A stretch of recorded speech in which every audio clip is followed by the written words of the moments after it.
Hey everybody, we're at another eviction. I don't know if the tenant's in there, okay? But I don't want to step foot on the property or do anything till the sheriff show up. Gates unlocked, there's a walkway clear to the other side of the alley.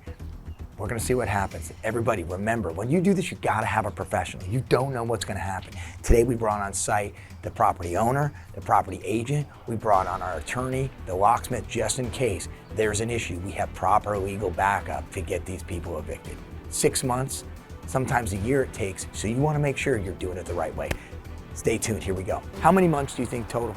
Almost a year. Yeah. Almost a year. That's what we were just talking about. Only because he kept doing his thing. We're over 21 grand in attorney fees. And then we couldn't fix this house because he would threaten anybody who would come in. Over a year, $21,000 in damages, okay? Just in attorney's fees. This kind of tenant, he threatens everybody who comes up.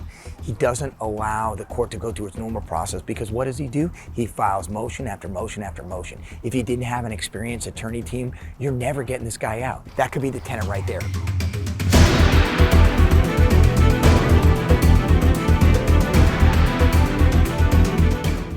Just had a drive-by of the tenant. I didn't see anybody inside, but the tenant did a slow drive-by. He sees everybody here. He's gone around the back. Is he gonna go park in the alleyway and try to make this a very scary situation? I don't know. Sheriffs aren't here yet, but we're all out front waiting for this to begin. You gotta be careful. Remember, this could turn into a very volatile situation.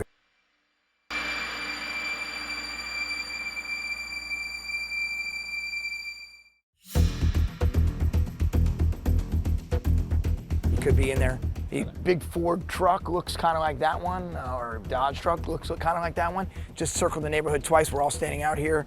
The agent thinks it's him, the attorney thinks it's him, so we're just... Okay.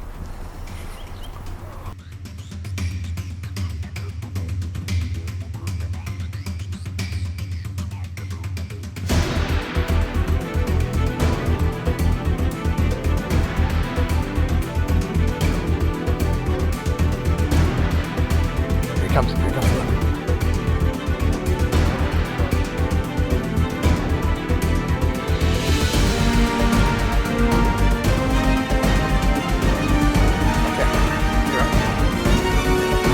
all clear.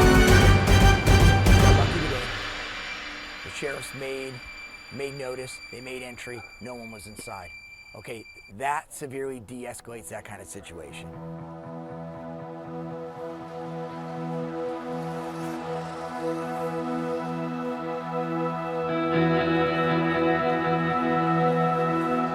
If anybody tries to do this on their own, if anybody tells you like, oh, you can just take the locks off, you can just call someone to go, scare them out, you're nuts. Not only are you breaking the law, you're asking for someone to get hurt. Don't do that. Use the professionals, an attorney, a licensed professional manager, and the law enforcement to back up that law. It's a long, tortured history. He fought to the bitter end, and 1 out of 100 will. And when you say fought, like what kind of things in court would he do that just drag this process on? I mean, it's not just the court, right?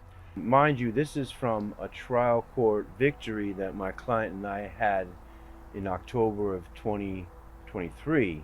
Now we're heading into March of 2024. So this was just we already have a victory, but before we could get the writ of restitution or get the possession of the property back, the tenant still was able to utilize certain aspects of the law to be able to extend that time. Yes, and some of them are warranted. Of course. Let's not throw a Correct. blanket over it, but at the same time he had 2 which were granted. 2 ex parte, they call it a stay of the lockout or emergency relief, and the first one was for 40 days and the second one was for 10 days, and then that's when he reappeared the third time with his alleged injury, and he was asking for indeed more time. When you come across situations where there isn't an attorney on the other side, what's your number one challenge? That's a great question, actually, is that oftentimes when there's an attorney on the other side, it's a little more predictable. No one really wants to be here. Let's be clear. Right. This is not a good thing where, the sheriffs show up to the property. I've tried to avoid this situation as much as possible. Right. And you can usually communicate that when there's counsel on the other side. I am beyond excited This process has been very long and very expensive. The laws in California are for the tenants. They are Right. not for the landlords, which is so unfair because we work so hard to get this dream Right.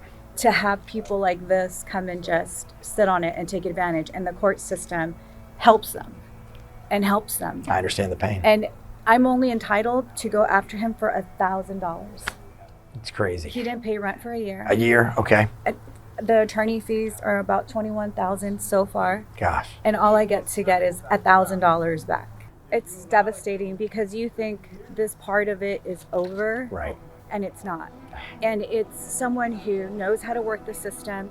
And I've never been through something like this, so I don't know Right. how the system works, and I'm just basing it on what the attorneys tell me. Right. But now we have to go over to the courthouse again.